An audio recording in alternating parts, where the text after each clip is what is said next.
ప్రియమైన దేవుని బిడ్డలారా, ఒక తండ్రి చనిపోయిన తరువాత ఆయన సంపాదించిన డబ్బు మిగలకపోవచ్చు, ఇల్లు కూలిపోవచ్చు, ఆస్తులు పోవచ్చు, కానీ ఆయన పిల్లల హృదయంలో నాటినటువంటి దేవుని వాక్యం మాత్రం ఎన్నటికీ నశించదు. బైబిల్లో ఒక తండ్రి ఉన్నాడు. ఆయన తన 4 కుమార్తెలకు సంపద కాదు, పరిశుద్ధాత్మను పరిచయం చేశాడు. ఆ తండ్రి ఫిలిప్పు. ఆ కుమార్తెలు దేవుని సేవకులు. ఈరోజు ప్రతి తల్లి తండ్రి హృదయాన్ని కదిలించే ఒక సందేశం. కూతుళ్లను దేవుని సేవకులుగా పెంచిన తండ్రి. అపోస్తుల కార్యములు 21వ అధ్యాయం 8-9 వచనాలు. ప్రియులారా, బైబిల్లో ఫిలిప్ అనే సువార్తికునికి 4 కుమార్తెలు ఉన్నారని మనం చదువుతాం.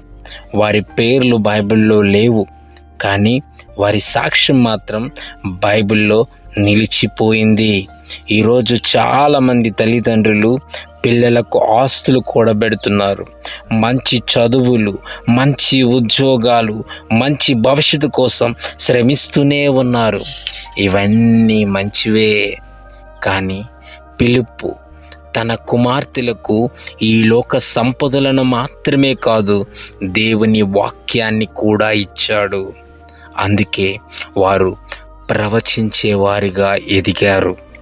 తల్లిదండ్రులారా, మన పిల్లలకు ఫోను ఇవ్వకముందు బైబిల్ ఇవ్వాలి. ప్రపంచాన్ని పరిచయం చేయకముందు యేసుని పరిచయం చేయాలి.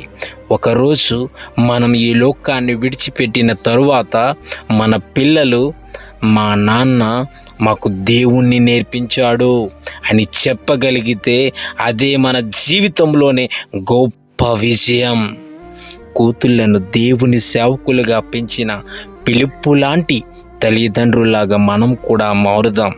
ఫిలిప్పు తన కుమార్తెలకు ప్రపంచాన్ని ఇవ్వలేదు, కానీ యేసునిచ్చాడు. అందుకే వారి సాక్ష్యం ఈరోజు కూడా జీవిస్తుంది. ఒక ఉపమానం చెప్పి నేను ఈ యొక్క సందేశాన్ని ముగించాలనుకుంటున్నాను. ఒక తోటమాలి ఒక చిన్న మొక్కను ఎంతో జాగ్రత్తగా పెంచాడు.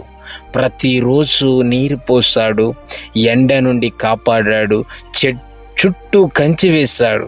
కొన్ని సంవత్సరాల తర్వాత ఆ మొక్క అందమైన పూల చెట్టుగా మారి ఎంతోమందికి సువాసననిచ్చింది. అలాగే